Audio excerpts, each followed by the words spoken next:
हाय बच्चों, कैसे हो आप लोग। बच्चों जैसा कि मैंने पिछले वीडियो में वर्क पावर एनर्जी में क्वेश्चन हमारा चालू है, क्वेश्चन एंड डिस्कशन का सेशन। और उसमें ढेर सारे क्वेश्चन, तरह तरह के क्वेश्चन, बहुत अच्छे अच्छे क्वेश्चन हम आपको करा चुके हैं और आगे भी अभी बहुत कराने बाकी हैं। तो उसी के कंटिन्यूएशन में हम अभी क्वेश्चन लेकर आए हैं। चैप्टर है वर्क पावर एनर्जी। ठीक है, मेरा नाम है डॉक्टर उत्तम पटेल और मैं पढ़ाता हूँ आपको फिजिक्स। और चैनल का नाम है उत्तम फिजिक्स बाय डॉक्टर उत्तम। जिनको नहीं पता है चैनल का नाम यूट्यूब पे सर्च करें और उसको सब्सक्राइब कर लें। क्वेश्चन लगाना आपको बहुत जरूरी है। नीट की प्रिपरेशन कर रहे हैं बच्चों के लिए, या IIT JEE की प्रिपरेशन जो बच्चे कर रहे हैं उनके लिए। क्वेश्चन आप थ्योरी कितना भी पढ़े हैं, अगर क्वेश्चन नहीं कर पा रहे हैं बच्चे तो आपका कोई मतलब नहीं है। क्वेश्चन इसीलिए मेरा प्राइमरी फोकस है कि आप क्वेश्चन जरूर करें। इसीलिए मैं क्वेश्चन चैप्टर के लास्ट में 4-5 वीडियो सिर्फ क्वेश्चन ही लगवाता हूँ, 4-5 लेक्चर्स ऐसे लेता हूँ सिर्फ क्वेश्चन, जिससे आपका वो प्रैक्टिस में आए। क्योंकि हमें पता है, हम आपको बोल देंगे कि जाके वर्क डन कर लेना, होमवर्क कर लेना, लेकिन आप होमवर्क नहीं करते हो। क्योंकि आपको पता है, आपको लगता है कि हमें फार्मूला पता है, बेसिक कॉन्सेप्ट सब पता है, हम सवाल कर लेंगे, क्वेश्चन कर लेंगे नीट में पहली बार, जो कि होता नहीं है। ओके, तो हम आगे बढ़ते हैं, क्वेश्चन आगे लेते हैं।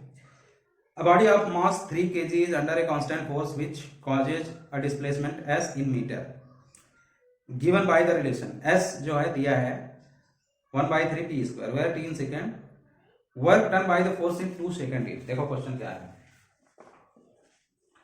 फोर्स लग रहा है बॉडी पे, बॉडी का मास है 3 kg। ठीक है, तो फोर्स लगा के डिस्प्लेसमेंट हुआ। डिस्प्लेसमेंट जो s है वो कैसे बदल रहा है, 1/3 टी स्क्वायर बदल रहा है। ठीक है, तो बताना है कि फाइंड W, कर फाइंड W मतलब वर्क डन इन t बराबर 2 सेकेंड। 2 सेकेंड पे t बराबर 2 सेकेंड पे वर्क डन कितना होगा ये आपको बताना है। और ऑप्शन में आपको दे दूं 19/5, 5/19, 19/5, 5/19 और 3/8, 8/3, 3/8, 8/3।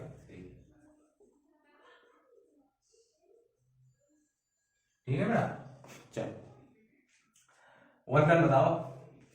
3 kg का मास है, उस पर एक फोर्स लगा के इस तरह से डिस्प्लेसमेंट उस पर हो रहा है, तो वर्क डन बताना है। कब बताना है, इन t बराबर 2 सेकंड पे।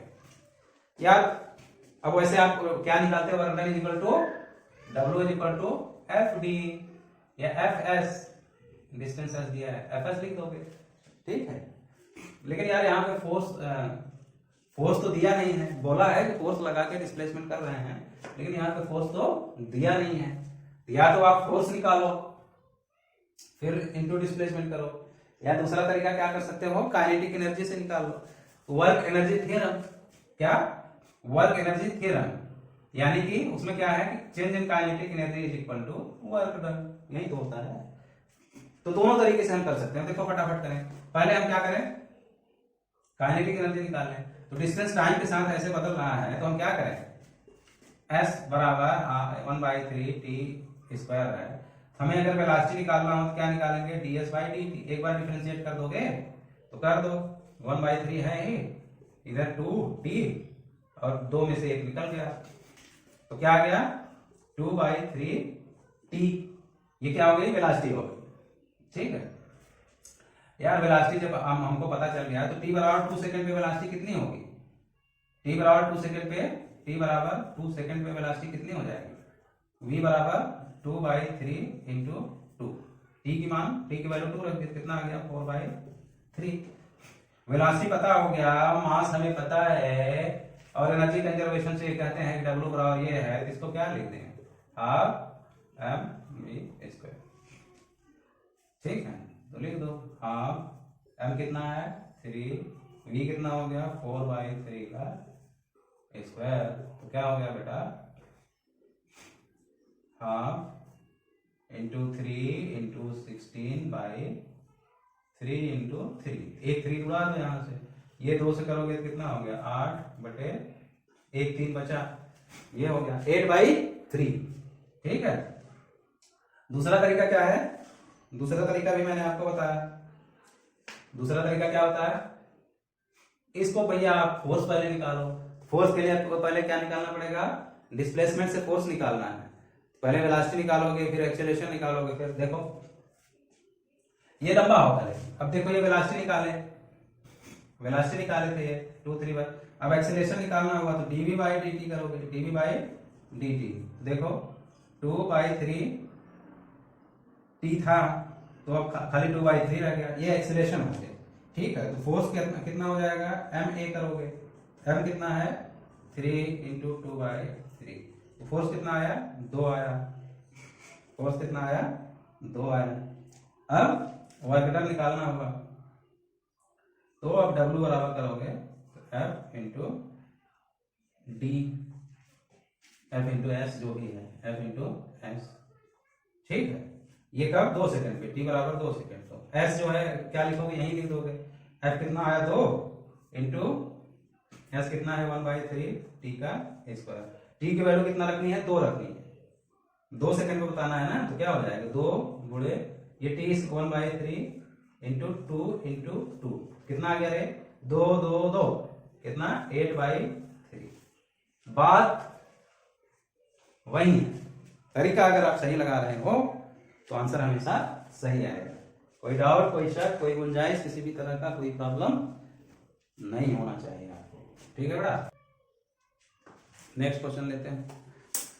अरे यार इसका नेक्स्ट क्वेश्चन, फोर्स और डिस्प्लेसमेंट ग्राफ दिया है, work done by force in moving object from x बराबर 0 टू x बराबर 6 मीटर।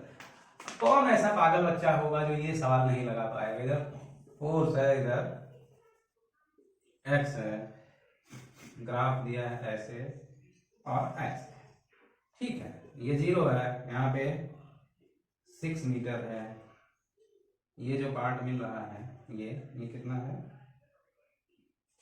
3 मीटर पे है। इधर फोर्स है, फोर्स वाला पार्ट है, ये 3 है।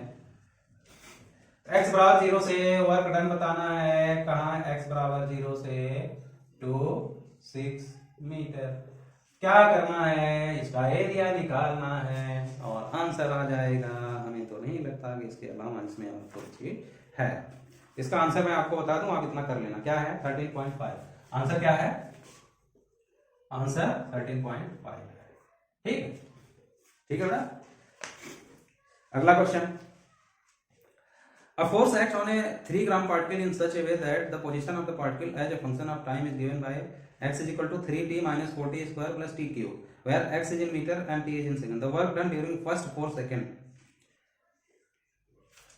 फर्स्ट 4 सेकंड में वर्क डन कितना होगा यार, ये बताना है। तो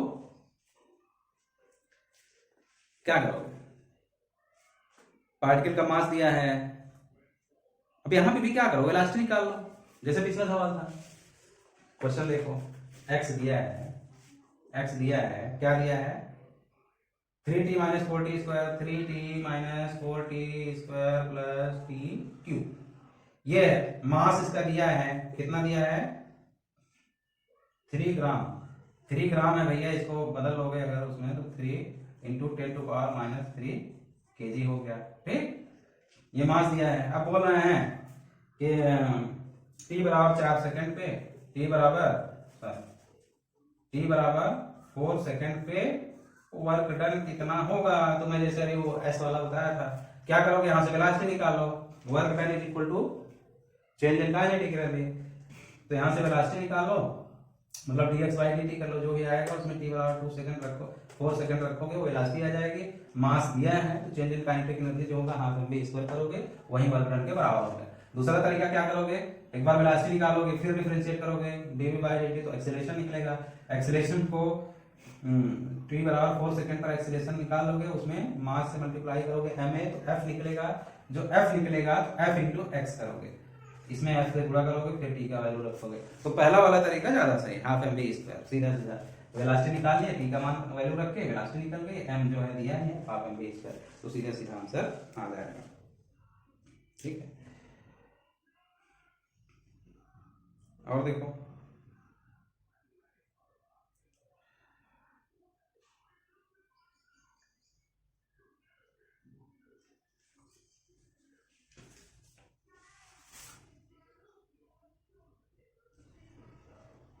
ठीक है बेटा।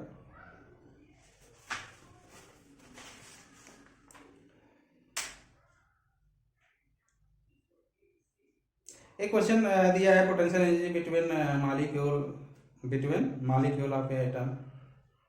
कोई दो मॉलिक्यूल हैं, उनके बीच potential energy U is equal to. ये सवाल इक्विलिब्रियम पे ही है, ये आपको मैं पहले भी बता चुका हूँ। यही सवाल मैं बता रहा था जब आपको डिफरेंशिएशन इंटीग्रेशन जब बता रहा था, मैक्सिमम मिनिमम का कॉन्सेप्ट। कब? एकदम स्टार्टिंग में, बेसिक्स ऑफ मैथमेटिक्स में। ठीक है, मैथमेटिक्स बेसिक जब मैं आप बता रहा था तो उसमें मैंने आपको, तो शुरू के मेरे वीडियो जब प्ले लिस्ट में आप जाएंगे, बेसिक मैथमेटिक्स इन फिजिक्स का जो है, तो उसमें मैं जब बताया था, तो उसमें वही है पोटेंशियल एनर्जी देखो दिया हुआ है, या मैं फिर से आपको बता दे रहा हूँ। दो मॉलिक्यूल है, पोटेंशियल एनर्जी इसमें दिया है a बाई एक्स के power 12 minus b by x के पावर 6, एक्स के पावर क्या है 6 है। ठीक है, इसमें जो है a और b पॉजिटिव कांस्टेंट है, x जो है distance between two. Stable equilibrium कब मिलेगा? तो वही बता रहा है स्टेबल इक्विलिब्रियम। तो स्टेबल इक्विलिब्रियम या अनस्टेबल जो भी है, इक्विलिब्रियम के लिए हमने आपको क्या बताया था, फोर्स जो है 0 होना चाहिए, और फोर्स कितना होता है du बाई dx। ठीक है, तो du बाई dx कर लो बेटा यहाँ पे। तो इसको क्या लिख दो, a x के पावर माइनस 12 लिख दो, माइनस b के पावर x के पावर माइनस 6 लिख दो। ठीक है, अब डिफरेंशिएशन करने में आसानी होगी। ये माइनस तो सबसे बाहर रहेगा। अब इसका देखो, तो पावर तो पहले -12a, ठीक है, x के पावर -12 है, उसमें से एक और माइनस करोगे। ठीक है, और माइनस ये देखो -6b, x के पावर -6 है, उसमें से एक और माइनस करो। जैसा पिछला वाला क्वेश्चन बताया था वही है, ये 0 होना चाहिए तभी तो इक्विलिब्रियम में होगा।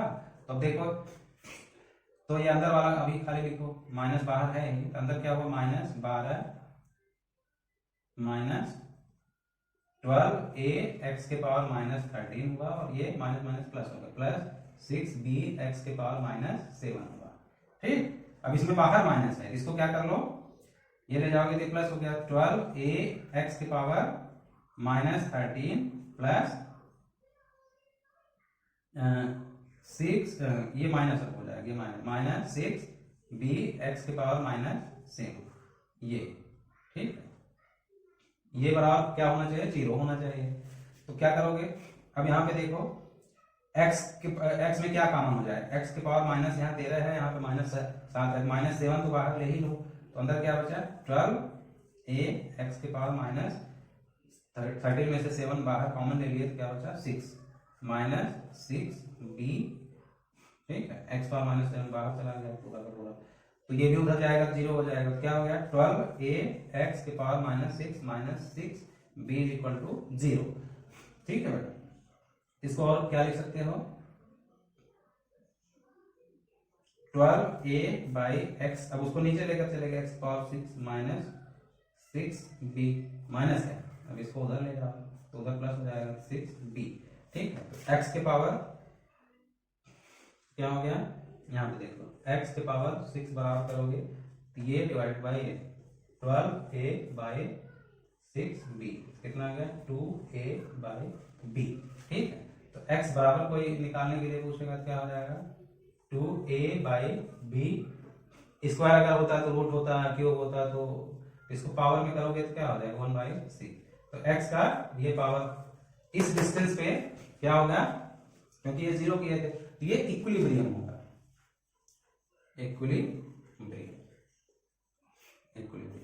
ठीक है, अब स्टेबल होगा अनस्टेबल होगा उसको करना हो तो क्या करोगे, इसको एक बार और d2 मतलब 2 बार करोगे, d2 by u by dx2, 2 बार इसको वो करोगे, ये एक बार डिफरेंशिएट करने पर आया, फिर डिफरेंशिएट करोगे तो क्या आ जाएगा, ये इसमें मल्टीप्लाई होगा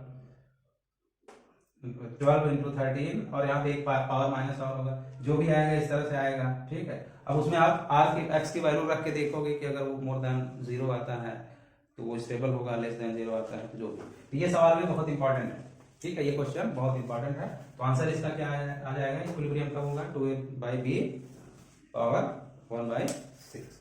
ठीक है, what is the minimum velocity with which a body of mass m must inter A vertical loop of radius r so that it can complete the loop।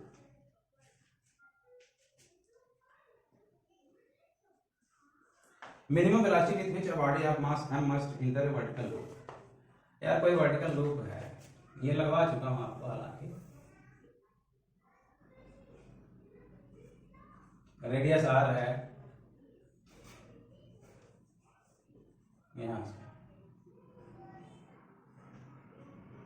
यहां से ये इंटर कर रहा है, मान लो इंटर करेगा, तो कितनी वेलोसिटी होगी यहां तक ये आगे कंप्लीट कर ले, तो to complete circle what would be the, यहाँ पे किस वेलोसिटी से इंटर करे, ठीक है, कि एक सर्कल को कंप्लीट कर ले। तो हम एनर्जी कंजर्वेशन लगाए यहाँ पे टोटल। सर्कल के लिए मैंने आपको बताया, सर्कुलर मोशन में, वर्टिकल मोशन में मैंने बताया है कि जस्ट कंप्लीट करने के लिए, सर्कल को जस्ट कंप्लीट करने के लिए एक क्रिटिकल कंडीशन बोला जाता है कि यहाँ पे वेलोसिटी, यहाँ पे वेलोसिटी, यहाँ पे वेलोसिटी कितनी हो। तो यहाँ पे आपको अगर याद ना हो तो मैं बता दूं कि यहाँ पे वेलोसिटी जो है रूट GL, ठीक है, यहाँ पे रूट 2GL इस तरह का रहता है। वो आता कैसे है, उसके लिए मैंने आपको इक्वेशन बताया था। क्या बताया था, जो भी एक तो ये बताया था T minus mg cos theta is equal to mv square by r, ठीक है। और दूसरा क्या बताया था, किसी भी पॉइंट पे वेलोसिटी अगर आपको बताना हो तो क्या हो जाएगा, अंडर रूट यहाँ की वेलोसिटी यहाँ की दी रहेगी, क्या रहेगा, मान लो u square minus 2gl into 1 minus cos theta. यही दो फार्मूले इसी पे सब आता था, ठीक है बेटा। तो क्रिटिकल कंडीशन, अब यहाँ पे वेलोसिटी जो है ये जस्ट उसको कंप्लीट करें तो यहाँ पे वेलोसिटी कितनी होनी चाहिए, -GL, ठीक है। अब जैसे इसमें ये पूछा है कि ये जो इंटर करेगा किस वेलोसिटी से, यहाँ पे किस वेलोसिटी से ये जाए कि वो सर्कल को कंप्लीट कर ले, ठीक है। तो सर्कल को कंप्लीट कर ले तो किस वेलोसिटी से जाए। तो बेटा अब ये आपको क्रिटिकल कंडीशन, तो ये आपको एक पता होना चाहिए, क्योंकि ये भी अगर वेलोसिटी नहीं पता रहेगा, ये भी नहीं पता रहेगा, तो दोनों नहीं निकाल सकते, ठीक है। तो यहाँ की वेलोसिटी ये होगी और ये रेडियस अगर ये r है, ये भी r होगा, ठीक। तो अब यहाँ पे देखो पोटेंशियल, तो यहाँ पे देखो पोटेंशियल एनर्जी यहाँ पे 0, काइनेटिक एनर्जी हाफ m, इसको v ही लिखेंगे, mv स्क्वायर, ठीक है। ये हो गया। ऊपर का क्या लिखोगे, पोटेंशियल एनर्जी क्या हो जाएगा, 2mg r 2r हो गया ना, r प्लस ये half mv square, half m, ये v है यहाँ पे v, तो क्या हो गया g r, ठीक, ओके। तो ये वेलोसिटी हमको निकालनी है, तो ये देखो कितना हो गया, 2mgr और हाफ mgr, तो 3/2mgr, ये हुआ। तो हाफ से हाफ कट गया, m से m कट गया, तो v स्क्वायर क्या आया 3gr, तो v बराबर क्या आ जाएगा, अंडर रूट 3gr, क्या आ जाएगा, अंडर रूट 3gr। तो आंसर क्या होगा, अंडर रूट 3gr, ओके। यहाँ पे ध्यान ये देना है कि आपको ये पता होना चाहिए कि ये सर्कल को जस्ट कंप्लीट करने के लिए वेलोसिटी ये आपको याद होना चाहिए, इतना होगा या यहाँ पे इतना होगा, और ये भी अगर आपको याद है तो वही ये भी है। हालांकि लगाने के लिए आपको एक दोनों में से पता रहेगा। तो कुछ लोग क्या करेंगे, सीधे सीधे एनर्जी कंजर्वेशन करेंगे, बोलेंगे यहाँ पे kinetic energy half mv square, potential 0 है, यहाँ पे काइनेटिक एनर्जी 0 कर दो, पोटेंशियल एनर्जी 2mgr कर दो। यहाँ पे फिर गलत हो जाएगा, क्योंकि ऊपर जो है सर्कल को जस्ट कंप्लीट करने के लिए वेलोसिटी 0 नहीं होगा, वेलोसिटी वहां पे रहेगा, ठीक, वेलोसिटी 0 नहीं होगा, तो वहां पे पोटेंशियल एनर्जी प्लस काइनेटिक भी रहेगा, तो ध्यान नहीं देना है इसमें। चलो next question,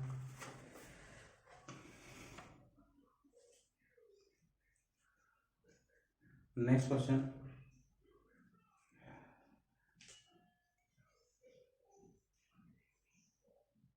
particle with total energy is moving in a potential energy region u as a function of x. Motion of the particle is restricted to the region when. कह रहे हैं कि पार्टिकल जिसकी पोटेंशियल एनर्जी E है,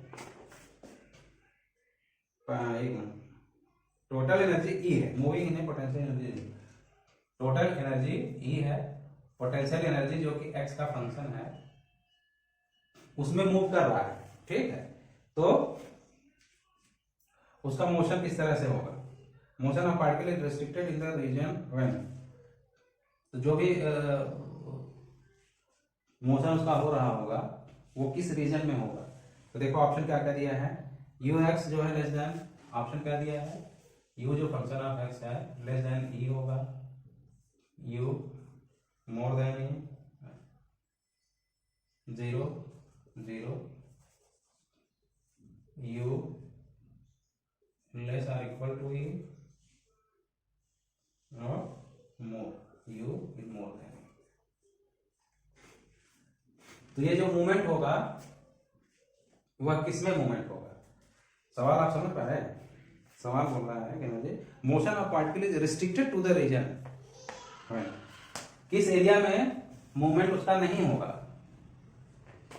अगर आपको याद हो तो मैंने एक ग्राफ बनाया था,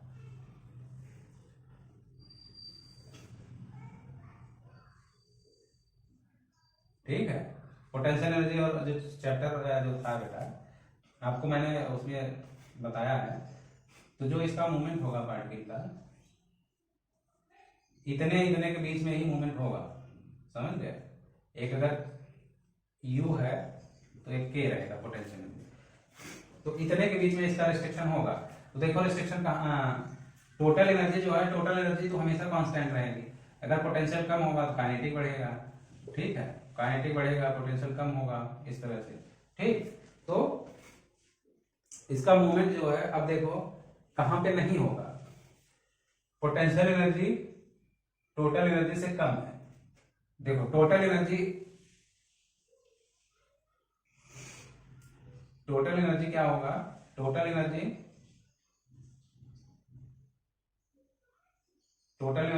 जैसे सीधी लाइन की तरह होगी, क्योंकि ये टोटल एनर्जी वाला ग्राफ अगर मान लें ये, तो पोटेंशियल एनर्जी कम है, यहां से यहाँ नीचे वाला पार्ट पोटेंशियल एनर्जी कम है, लेकिन पोटेंशियल एनर्जी अगर ज्यादा होगा इसे, ये जैसे ज्यादा होगा पोटेंशियल एनर्जी, तो ये इसके बाहर आ जाएगा।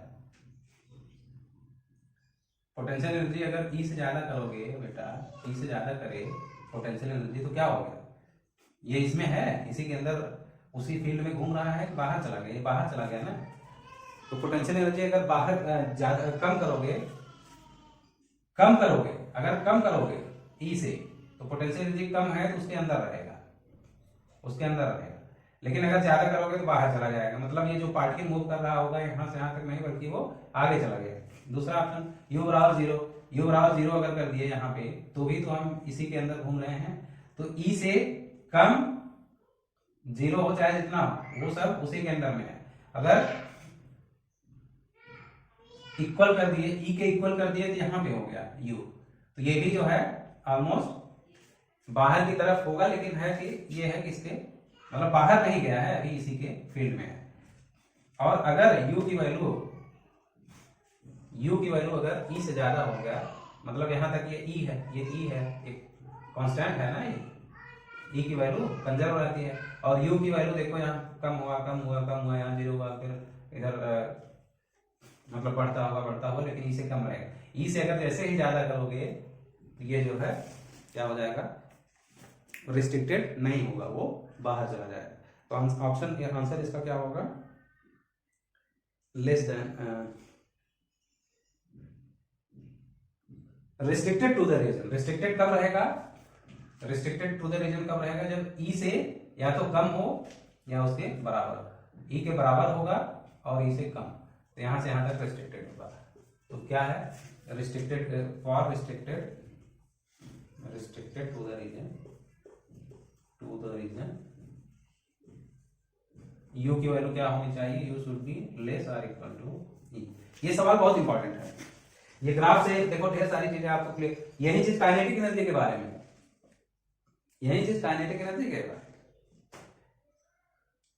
काइनेटिक एनर्जी भी ई से अगर कम या ज्यादा रहेगा,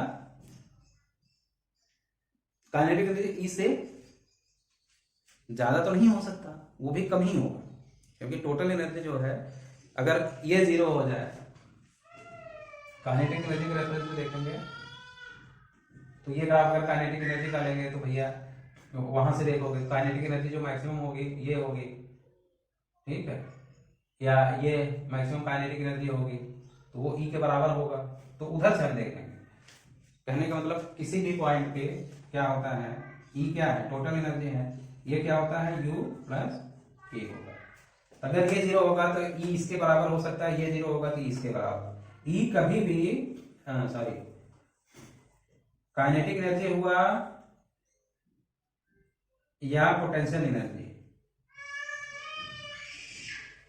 पोटेंशियल एनर्जी कभी भी E से ज्यादा नहीं हो सकता, काइनेटिक एनर्जी भी कभी E से ज्यादा नहीं हो सकता। ऐसा अगर कहीं है तो ये गलत है।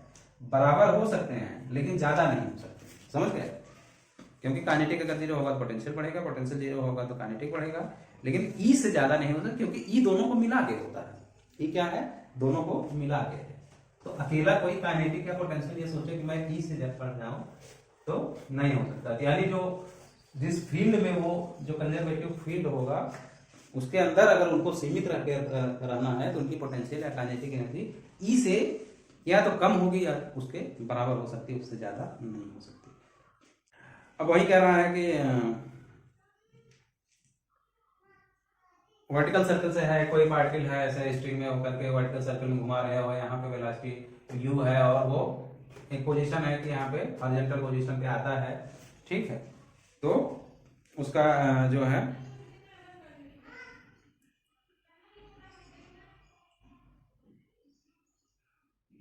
जब यहाँ पे पहुंचेगा यहाँ पे तो उसका चेंज इन वेलोसिटी, यहाँ वेलोसिटी और यहाँ पे वेलोसिटी निकालोगे।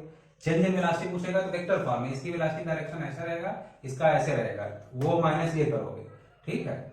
तो ये है क्वेश्चन, यहाँ पे वेलोसिटी दिया है, फिर यहाँ पे वेलोसिटी निकालोगे ये, तो चेंज इन वेलोसिटी पूछेगा यहाँ पे, इसको v1 v2 कर लो, v1 v2। तो v1 दिया है तो चेंज इन वेलोसिटी जो निकालोगे तो मेन क्या करोगे, change in velocity v2 minus v1 करोगे, ऐसे वेक्टर फॉर्म में। v2 की डायरेक्शन ये है और v1 का ये है, तो v2 माइनस v1 करोगे तो v2 तो ऐसे ही रहेगा, माइनस v1 मतलब इसको उल्टा कर दोगे तो ये आएगा बेटा। तो ये तरह से राइट एंगल ट्रायंगल, तो रिजल्टेंट ये जो निकालोगे डेल्टा, ये इसका स्क्वायर और इसका स्क्वायर हो जाएगा। तो यहाँ पे जो निकालोगे वेलोसिटी तो एनर्जी कंजर्वेशन से करोगे, यहाँ पे टोटल एनर्जी u0 ले लोगे हाफ एम वी स्क्वायर, यहाँ पे इसकी वेलोसिटी निकालने का ये पोटेंशियल एनर्जी क्या हो जाएगी mgl plus half M V square, यहाँ से v जो निकलेगा वहां से चेंज इन वेलोसिटी निकाल लोगे, समझ गए? सवाल में कोई दम नहीं है। Child is sitting on a string, it's maximum minimum and maximum height from the ground 0.75 metre and 2 metre respectively, it's maximum speed will be. एक बच्चा झूला झूल रहा है यार, झूला झूल रहा है कोई बच्चा, ठीक है। तो जमीन से मिनिमम हाइट कितनी है 0.75 मीटर और मैक्सिमम हाइट कितनी है 2 मीटर, ठीक है, ठीक है, ऐसे झूल रहा है। क्या पूछा है, इट्स मैक्सिमम स्पीड कितना होगा, तो मैक्सिमम स्पीड कितना होगा यार, क्या करोगे, एनर्जी कंजर्वेशन करोगे, एनर्जी कंजर्वेशन करोगे। तो मैक्सिमम जहां पे मैक्सिमम स्पीड होना चाहिए, जहां पे मैक्सिमम पोटेंशियल काइनेटिक एनर्जी होगी वही मैक्सिमम स्पीड होगा। तो मैक्सिमम काइनेटिक एनर्जी कहाँ होगी, मैक्सिमम काइनेटिक एनर्जी वहां होगी जहां पे पोटेंशियल एनर्जी मिनिमल होगी। यू मिनिमल कहाँ होगा, व्हेन के मैक्सिमम होगा। तो यहाँ पे पोटेंशियल एनर्जी सबसे, अब इससे नीचे जा नहीं रहा है, सबसे कम होगा पोटेंशियल एनर्जी, तो इसी पॉइंट पे उसका काइनेटिक एनर्जी ज्यादा होगा। काइनेटिक एनर्जी यहाँ पे क्या होगा, तो हम यहाँ पे 0 मान लें, 0.75 भी क्यों नहीं, हम यहाँ पे 0 मान लें, ठीक है। ये 0 यहाँ पोटेंशियल एनर्जी क्या मान लें 0, ठीक। तो ये ऊंचाई, ये नीचे से ऊंचाई इतना है, तो खाली ये ऊंचाई कितना होगा 2 माइनस 0.75 कितना आ गया 1.25। ये ऊंचाई कितना आ गया 1.25। तो यहाँ पे पोटेंशियल एनर्जी अगर 0 है तो यहाँ पे क्या हो जाएगा mg इंटू 1.25, ठीक है, mgh, ओके। तो यार यहाँ पे टोटल एनर्जी, यहाँ पे काइनेटिक क्या हो जाएगा, काइनेटिक एनर्जी क्या होगा 0 होगा, काइनेटिक एनर्जी क्या है 0। यहाँ पे ये 0 है, लेकिन ये kinetic energy half M V square. तो एनर्जी कंजर्वेशन से लगा दो, energy conservation, mechanical energy, mechanical energy conservation theory लगा दो। क्या हो जाएगा, यहाँ पे total kinetic energy, kinetic plus U, यहाँ पे काइनेटिक प्लस यहाँ पे यू, ये सेम होना चाहिए। तो क्या हो जाएगा, ई बराबर, यहाँ पे लिखे हैं, यहाँ पे यू 0 लिख दें, के क्या लिख दें, हाफ एम वी स्क्वायर, यहाँ पे लिख दें M G into 1.25 plus kinetic energy वहां 0 होगा, काइनेटिक एनर्जी जहां 0 होगा ये मैक्सिमम यही भी हमें बताना है। तो देखो, तो क्या हो गया, 1/2 M V square is equal to 1.25 M G. ठीक है, एम से एम उड़ा दो, 2 उधर ले जाओगे तो मल्टीप्लाई हो जाएगा, 2 बचेगा 2 4 5 2 का 2। ठीक है, 2.5 जी हो गया। ठीक है, तो v इज इक्वल टू क्या हो जाएगा, g की वैल्यू 10 है, मान लो 10, तो क्या हो गया 2 इंटू 5 इंटू 10 कितना हो गया 25। तो v बराबर √25 कितना आ गया 5। वेलोसिटी क्या हो जाएगी 5। तो बच्चे के मैक्सिमम वेलोसिटी क्या हो जाएगी 5 मीटर पर सेकंड। ठीक है, अगला question, as shown in the figure a mass is performing vertical circular motion, the average velocity of the particle is increased, average velocity of the particle increased, then at which point will spring break। यार कोई vertical circle में घूम रहा है, point जो है कई हैं, A B C D, A B C D. अगर वेलोसिटी बढ़ाते जाओगे, इसका वेलोसिटी बढ़ाओगे तो किस पॉइंट पे टूटने का डर ज्यादा है, वेलोसिटी बढ़ाओगे तो इसमें एक तरह से स्यूडो फोर्स जो लगेगा सेंट्रीपिटल फोर्स की तरह ही तो लगेगा, तो स्यूडो फोर्स जो लगेगा वो एक तरह से सेंट्रीपिटल फोर्स होगा।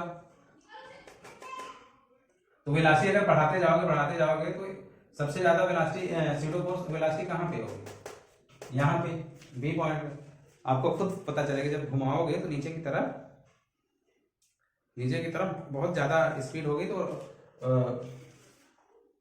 ये जो है बढ़ जाएगा, तनाव बढ़ जाएगा, तो यहाँ पे टूटने का डर सबसे ज्यादा है बी पॉइंट पे। ठीक है, या ये तो प्रैक्टिकली है, ये तो बिना समझे भी आप लगा सकते हैं। ठीक है बेटा, और देखो सवाल क्या है, अ मास m is attached to a thin wire and whirled in a vertical circle, the wire is most likely to break when, फिर वही कब टूटने का डर है, जब मास सबसे लोवेस्ट पॉइंट पे होगा। ठीक है, कोई दम नहीं है। Next question, a body initially at rest and sliding along a frictionless track from height h as shown in the figure, just complete vertical circle of diameter a b over d, the height h is equal to। अब देखो वही है, ऐसे आ रहा है और यहां से ऐसे सर्कल कंप्लीट कर रहा है। ठीक है, डायमीटर क्या है डी है, इसका डायमीटर जो है डी है, डी जस्ट कंप्लीट कर रहा है। तो ये बताना है कि ये पहली बात ये क्या है, स्मूथ है, स्मूथ यहां से स्लाइड करके जा रहा है ऐसे, इसको कंप्लीट करें तो ये हाइट कितनी होनी चाहिए, ये एच कितनी होनी चाहिए। तो जस्ट कंप्लीट करने के लिए यहाँ पे वेलोसिटी क्या होना चाहिए, ये याद रखना बेटा, √g r, इसका रेडियस अगर r है तो r लिखोगे। ठीक है, ये नहीं कि वहां पे वेलोसिटी 0 होगा, वहां पे वेलोसिटी 0 नहीं होगा। तो इसको आप लगा लोगे, आंसर में बता दूं कि लगा के दिखा दूं, आप लगाओ, आंसर में बता दे रहा हूं, इसका 5/4d, 5/4d। पॉज करके आप बताओ, आंसर बताओ, वीडियो पॉज करो और लगाओ, मैं लगा रहा हूं। यहाँ पे वेलोसिटी ये होगा, तो पोटेंशियल एनर्जी, अब यहाँ पे देखो एनर्जी कंजर्वेशन करना है, किसी भी पॉइंट पे फ्रिक्शन तो है नहीं, कोई एनर्जी लॉस नहीं होगा, कंजर्व रहेगा। तो यहाँ पे टोटल एनर्जी क्या है, टोटल एनर्जी की बात करें, काइनेटिक एनर्जी 0 है, पोटेंशियल एनर्जी क्या हो गया mgh। ठीक है, अब यहाँ पे इस पॉइंट पे भी हमें टोटल एनर्जी देखना है, तो यहाँ पे पोटेंशियल एनर्जी क्या हो जाएगा mgd, ये प्लस काइनेटिक एनर्जी कितना हो जाएगा, हाफ v स्क्वायर की जगह ये लिखोगे g r मान लो कैपिटल। ठीक है, तो आर तो दिया नहीं है, डी दिया है, तो डी क्या है डायमीटर, आर का दुगना होता है। तो आर को अगर डी के फॉर्म में लिखना हो तो अच्छे से और लिखोगे तो क्या हो जाएगा, half M G D by 2। ठीक है, ये टोटल एनर्जी। तो टोटल एनर्जी जो यहाँ पे थी वही यहाँ पे होना चाहिए। एनर्जी कंजर्वेशन से ये इक्वल टू वो होना चाहिए। तो क्या लिखोगे यहाँ पे 0 प्लस एम जी एच बराबर, वहां पे क्या लिखोगे एम जी डी प्लस ये 1/2 1/2 1/4 एम जी डी। ओके, अब देखो तो एम जी एच बराबर एम जी तो इसमें कॉमन ही है, ये क्या हो गया डी प्लस डी बाई 4। ठीक है बेटा, तो देखो एम जी तो एम जी उड़ गया, एच बराबर क्या आया, ये कितना आ गया 5/4 डी। तो आंसर क्या आ गया 5/4 डी। ये गलती आप कभी मत करना कि सर्कल कंप्लीट कर रहा है तो यहाँ पे वेलोसिटी 0 हो जाएगी, यहाँ पे वेलोसिटी 0 नहीं होगी, वेलोसिटी √gr होगा। और उसके लिए मैं आपको बता चुका हूँ यूनिफॉर्म सर्कुलर मोशन में, और उसमें सब बता चुका हूँ कि वेलोसिटी कैसे निकालेंगे। ओके, तो याद रहेगा, नहीं याद रहेगा तो क्या करोगे, मैंने क्या बताया था कि t minus M G cos theta is equal to M V square R. तो किसी भी पॉइंट पे वेलोसिटी अगर निकालना तो यहाँ पे टेंशन 0 हो जाएगा। कंप्लीट करने के लिए टेंशन 0 थी, यानी कि एम जी कॉस थीटा, और कॉस थीटा मतलब ये तो यार 190 हो गया, तो 180 हो गया, तो 180 वो भी -1 आएगा। तो एक तरह से क्या हो गया माइनस माइनस एम जी हो गया is equal to M V square by R. समझ गए, एम से एम कट गया, वी बराबर क्या हो गया √gr। ये ऐसे ही निकलता है। अगला क्वेश्चन देखो, A vertical spring with force constant। अब देखो आ गया स्प्रिंग से रिलेटेड। चलो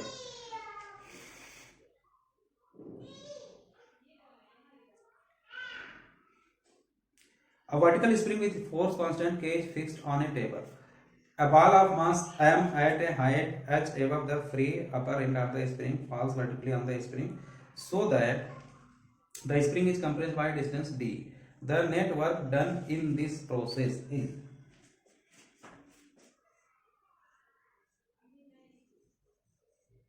ये स्प्रिंग है, यहां से कोई चीज इस पे गिर रही है, इसका फोर्स कांस्टेंट क्या है के। कोई चीज यहां से गिर रही है तो गिर के क्या करती है, ये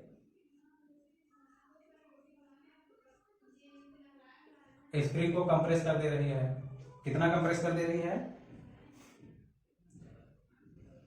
a ball of mass m at height above the free upper, यहां से h ऊंचाई पे थी, h ऊंचाई पे थी, ठीक है, h ऊंचाई पे था और गिरा, इसको कंप्रेस कर दिया। ठीक है, above free upper end falls vertically on spring so that spring compressed by distance d। हाँ, तो कंप्रेस कितना हुआ, ये कंप्रेस हो गया d कंप्रेस हो गया। Okay, the net work done in the process. तो वर्क डन कितना हुआ, नेट वर्क डन बोल रहे हैं।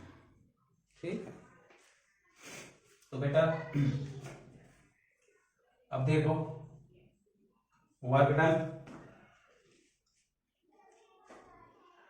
डन जो होगा यहाँ पे एक ही जो है वो है, एक तो जो चेंज इन पोटेंशियल एनर्जी जो होगी, इसकी जो चेंज इन पोटेंशियल यहाँ पे था, इसमें पोटेंशियल एनर्जी थी। ठीक है, अब इसको दबा के नीचे तक ले गया स्क्रीन के अगेंस्ट में, तो वर्क डन हुआ। तो वर्क डन दो चीजें कर रही हैं, एक तो ये कर रहा है ग्रेविटी की वजह से वर्क डन होगा, एक जो है स्प्रिंग की वजह से वर्क डन होगा। तो हमें अगर लिखना हुआ तो पोटेंशियल एनर्जी पहले यहां से इसकी पोटेंशियल एनर्जी लिखते, क्या लिखते एम जी एच। ठीक है, ये पोटेंशियल एनर्जी होता मास का, और मास अब देखो यहां से यहां तक आ गया, यहां से यहां तक आ गया। तो यहां पे अगर पोटेंशियल मास का पोटेंशियल एनर्जी 0 हम माने, 0 माने, ठीक है, तो पोटेंशियल एनर्जी इसका इसके कंपैरिजन में कितना ऊंचा है, h प्लस डी। तो M G H plus D, ये पोटेंशियल एनर्जी रही होगी। अगर यहाँ पे जब कंप्रेस होने के बाद ये स्प्रिंग इतना कंप्रेस होके रुक गया है, तो यहाँ पे अगर पोटेंशियल एनर्जी हम लेवल 0 माने, तो ये यहाँ पे जब था तो पोटेंशियल ये इतनी ऊंचाई पे था h प्लस डी, तो पोटेंशियल एनर्जी कितनी होती h प्लस डी। तो हमें मालूम है कि work done is equal to work energy theorem से क्या होगा, change in potential energy is equal to minus work done. मैं आपको थ्योरी में बता चुका हूं। तो पोटेंशियल एनर्जी वहां पे ये था और यहाँ पे जीरो, यहाँ पोटेंशियल एनर्जी जीरो, ठीक है। तो चेंज इन पोटेंशियल क्या हो गया, चेंज इन पोटेंशियल क्या हो गया, ये मान लो फाइनल है, ये इनिशियल है, तो क्या हो गया U final minus U initial, ठीक है। U final zero minus U initial, ये है M G H plus D, ठीक, डी। ये किसके बराबर होगा, टोटल वर्क डन के, किसके बराबर होगा, टोटल वर्क डन के। तो स्प्रिंग जो वर्क डन करेगी वो वर्क डन जो होगा क्या होगा,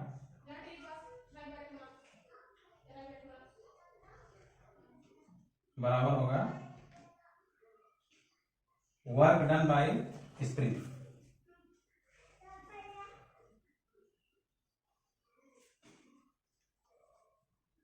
minus work done by spring. तो क्वेश्चन में इसमें पूछा क्या है, देखो आपको मैं ये बता दूं कि पूछा क्या है, net work done, net work done in the process, W net बताना है, ठीक, डब्ल्यू नेट बताना है कितना होगा। अब देखो यार यहाँ पे देखो जो भी वर्क डन होगा, अगर डब्ल्यू नेट की बात करें, डब्ल्यू नेट की बात करें, मैं ऑप्शन आपको बता दूं, ऑप्शन क्या, मैं सीधे आपको आंसर ही बता दे रहा हूँ, M G H plus D, M G H plus D minus half K D square, ये आंसर है। तो नेट देखो कितने वर्क हो रहे हैं, यहाँ पे देखो दो फोर्स हैं, एक तो स्प्रिंग वाला एक ग्रेविटी वाला, तो दो ही वर्क डन भी होंगे, ग्रेविटी की वजह से वर्क डन होगा, एक स्प्रिंग की वजह से होगा।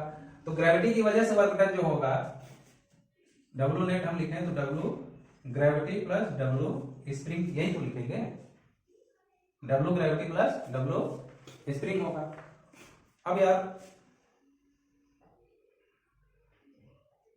अगर हम डब्ल्यू ग्रेविटी इसकी बात करें, ग्रेविटी की बात करें, तो ग्रेविटी द्वारा जो वर्क डन होगा वहां पे क्या होगा, चेंज इन जो पोटेंशियल एनर्जी होगी प्लस स्प्रिंग द्वारा वर्क डन जो होगा, स्प्रिंग द्वारा जो वर्क डन होगा क्या होगा। तो अब देखो W change in potential energy कितना निकला, minus change in potential energy क्या हुआ, एम जी एच जो है, अगर अब देखो जैसे मैंने ये बताया डेल्टा यू, ये किसके लिए है, कंजर्वेटिव फोर्स के लिए। कंजर्वेटिव फोर्स मतलब जो कि मान लो एक ग्रेविटी वाला जो भी था, तो इसका अब यहां से यहां तक पूरा आ रहा है H plus D, M G H plus D. तो अगर वैसे देखें तो ग्रेविटी का फोर्स नीचे की तरफ लग रहा है, वो नीचे की तरफ आ भी रहा है, तो ग्रेविटी के द्वारा वर्क डन कितना हुआ, M G into H plus D, ठीक है, पॉजिटिव वर्क डन हुआ। तो पोटेंशियल एनर्जी क्या होगा, निगेटिव होगा, इसीलिए मैं बोला कि चेंज इन पोटेंशियल एनर्जी क्या है, zero minus M G H D, ये जो है is equal to minus minus W G, ठीक है, ये माइनस में ही आया, तो ये माइनस से माइनस कट जाएगा, इसका मतलब W G is equal to क्या आया, M G H plus D. Potential energy अगर पोटेंशियल एनर्जी अगर निगेटिव है तो वर्क डन पॉजिटिव होगा, या वर्क डन पॉजिटिव है पोटेंशियल एनर्जी निगेटिव। यहाँ पोटेंशियल एनर्जी निगेटिव हो रहा है, पहले जीरो था बाद में इतना हो गया, तो change in potential energy negative में आ रहा है, इसीलिए फार्मूला क्या है, ये है, तो माइनस पहले से ही लगा दोगे, ठीक है। ये हमने बताया था minus F dot D x, जो कि चेंज इन पोटेंशियल एनर्जी के बराबर है, ओके। तो ग्रेविटी द्वारा जो वर्क डन हुआ ये हुआ, और स्प्रिंग द्वारा जो वर्क डन होगा, स्प्रिंग स्प्रिंग भी एक तरह से कैसा है, स्प्रिंग भी एक तरह से कंजर्वेटिव फोर्स है। स्प्रिंग का वर्क डन क्या हो रहा है, ये पोटेंशियल एनर्जी होती है स्प्रिंग का, के डी स्क्वायर, कंप्रेशन की वजह से पोटेंशियल एनर्जी है, यही उसके वर्क डन के बराबर होगा, माइनस माइनस डेल्टा यू, ठीक है। तो यू ये जो है यही तो वर्क डन के बराबर होगा, माइनस डब्ल्यू, समझो। स्प्रिंग कंप्रेस हो रहा है, तो कंप्रेस अगर स्प्रिंग एक्स कंप्रेस हो रहा है तो पोटेंशियल एनर्जी क्या होता है, पोटेंशियल एनर्जी क्या होता है, U is equal to half K X square. ठीक है, स्प्रिंग भी एक कंजर्वेटिव फोर्स है, इसमें भी पहले इनिशियल पोटेंशियल एनर्जी 0 था। ठीक है, अब जो है कंप्रेस हो रहा है पोटेंशियल एनर्जी, तो इसकी पोटेंशियल एनर्जी बढ़ेगी। ठीक है, इनिशियल पोटेंशियल एनर्जी क्या है 0 और फाइनल पोटेंशियल एनर्जी क्या है हाफ के एक्स स्क्वायर। तो पोटेंशियल एनर्जी चेंज इन, यहाँ पोटेंशियल एनर्जी क्या हुआ फाइनल माइनस इनिशियल, मतलब half K D square minus 0। ठीक है, ये हुआ हाफ के डी स्क्वायर। अब इसमें भी तो work done by spring is equal to work done by spring, या change in potential energy spring का is equal to minus work done by spring. ठीक है, तो क्या हुआ half K D square is equal to minus W, W S spring, तो W S spring का निकाला minus half K D square, मतलब स्प्रिंग द्वारा जो वर्क डन हुआ वो क्या हुआ निगेटिव हुआ, ग्रेविटी द्वारा जो हुआ था वो पॉजिटिव हुआ था।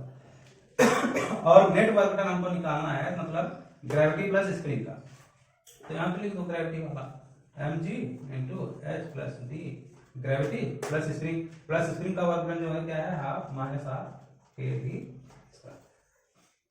देखो मेन लफड़ा क्या है काइनेटिक एनर्जी वाले में मैंने आपको बताया था कि वहां पे जो भी चेंज इन काइनेटिक एनर्जी होता है वहां पे वर्क डन के बराबर होता है चेंज इन काइनेटिक एनर्जी।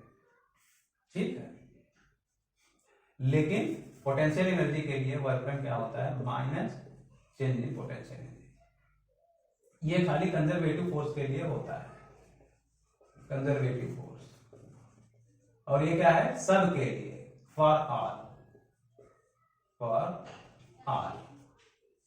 ठीक है, ये चीज आप एकदम दिमाग में बैठा लो। तो स्प्रिंग में जब स्प्रिंग का वर्क डन निकालोगे पोटेंशियल एनर्जी, यहाँ पे क्या हुआ कहीं भी चेंज अगर निकालते हैं फाइनल माइनस इनिशियल करते हैं, फाइनल यहाँ पे इतना के डी स्क्वायर हुआ, इनिशियल 0 था, तो पॉजिटिव वर्क पोटेंशियल एनर्जी अगर पॉजिटिव में आ रहा है इसका मतलब वर्क डन निगेटिव हुआ होगा। ग्रेविटी का क्या हुआ पोटेंशियल एनर्जी पहले इतना था और आपके 0 हो गया, पोटेंशियल एनर्जी निगेटिव में आ रहा है इसका मतलब वर्क डन पॉजिटिव हुआ होगा।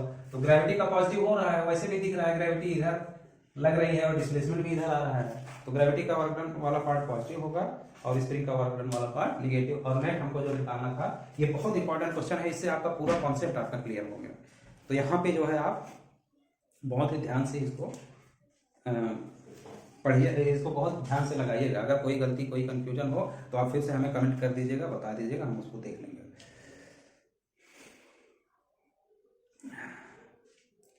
एक सवाल और ले लेते हैं, उसके बाद वो क्वेश्चन क्या, potential energy of a long spring when stretched by 2 centimetre is u, if the spring is stretched by 8 centimetre then potential energy क्या होगा।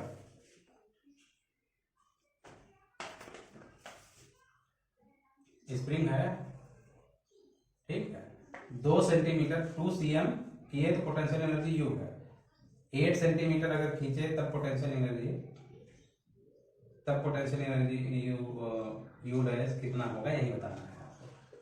ठीक, चलो बताओ, ऑप्शन में आपको दे दूं u/4 4u 8u 16u, u/4 4u 8u 16u। चलो क्या करोगे, हमें पता है potential energy is equal to half K X square. Spring कितना खींच रहे हो कितना छोड़ रहे हो वो तो बदलता रहेगा, स्प्रिंग का जो नहीं बदलेगा वो क्या है के, तो हम के निकाल लें, तो के बराबर क्या हो गया u 2u/x स्क्वायर। ठीक है, ये के हो गया।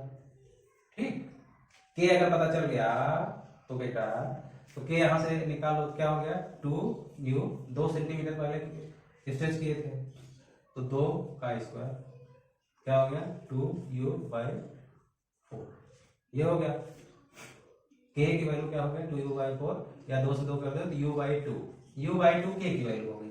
अब दूसरी बार पोटेंशियल एनर्जी इसका निकालना हुआ u डैश, तो क्या निकालोगे हाफ के एक्स डैश का, इसका एक्स डैश मतलब कितना खींच रहे हो, तो हाफ के एक्स आपके अब की बार 8 स्ट्रेच किया 8 इंटू, ठीक है, के की जगह ये रख दो, क्या हो जाएगा हाफ के की जगह u/2 रख दो, ये 8 इंटू 8 कर दो, यार ये 4 हुआ, ये भी 4 हुआ, कितना हो गया 16 u हो गया। तो आंसर क्या हो गया 16 u हो गया। ये आप तो पहले भी लगा लेते, आपको कोई दिक्कत ही नहीं था। ठीक है,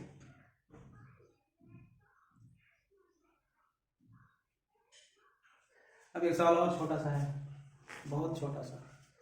एक बॉल है 0.5 kg का moving with speed of 1.5 metre per second on horizontal smooth surface, collide with a nearly weightless spring of force constant K 50 newton metre, the maximum compression of the spring.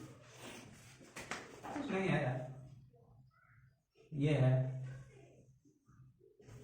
Spring रखी हुई है, यहाँ से ball जा रही है, ball जा रही है, वेलोसिटी कितना है 1.5 मीटर पर सेकंड, 1.5 मीटर पर सेकंड, मास कितना है 0.5 kg। ये जाके टकराएगी तो स्प्रिंग को कंप्रेस कर देगी, कंप्रेस कर देगी तो ये मान लो x कंप्रेस हुआ, तो फाइंड x की वैल्यू कितना है, ये क्या है स्मूथ है, कोई फ्रिक्शन नहीं, तो इसका मतलब क्या होगा एनर्जी कंजर्वेशन होगा। यहाँ पे जो टोटल काइनेटिक एनर्जी थी वहीं पे वहाँ पोटेंशियल एनर्जी हो जाएगा, हाफ mv², mv मतलब 0.5, v का मतलब 1.5 इंटू 1.5, किसके बराबर होना चाहिए हाफ, के दिया है 50, के दिया है स्प्रिंग का, के दिया है 50 इंटू है इसका, हाफ से हाफ हटाओ, ठीक है। तो देखो x² इज इक्वल टू ये 2.25 इंटू 0.5, ये नीचे 50 आ गया, तो 5 से 5 चला गया, तो 2.25 इंटू 0.01, ठीक है। तो x बराबर करोगे तो रूट में आ जाएगा 2.25 इंटू 0.01, इनका रूट ले लोगे, इसका क्या आ जाएगा, इसका क्या आ जाएगा 1.5, ठीक है, इंटू 0.1, क्या आ गया 0.15 मीटर, कितना कंप्रेस होगा 0.15 मीटर, 0.15 मीटर, ठीक है। ओके बच्चों, 0.15 मीटर, क्या करें 1 आवर से ज़्यादा हो गया, लंबा है। अभी क्वेश्चन ढेर सारे क्वेश्चन हैं, अच्छे अच्छे क्वेश्चन सभी पढ़े हुए हैं, कोलिजन से रिलेटेड, अभी एनर्जी कंजर्वेशन, पावर से रिलेटेड और क्वेश्चन पढ़े हुए हैं, तो वो सब भी हम अभी आने वाले वीडियो में करेंगे। अभी के लिए फिलहाल इतना ही। आप वीडियो को लाइक करिए, सब्सक्राइब करिए और शेयर करना ना भूलें, और अपने दोस्तों को, जो भी आपके जिनको भी लग रहा है इसका फ़ायदा उठाया जा सकता है, लोगों को अच्छे से समझ में आ सकता है, तो वो इसका फ़ायदा उठाएं। ओके बच्चों, मिलते हैं नेक्स्ट वीडियो में।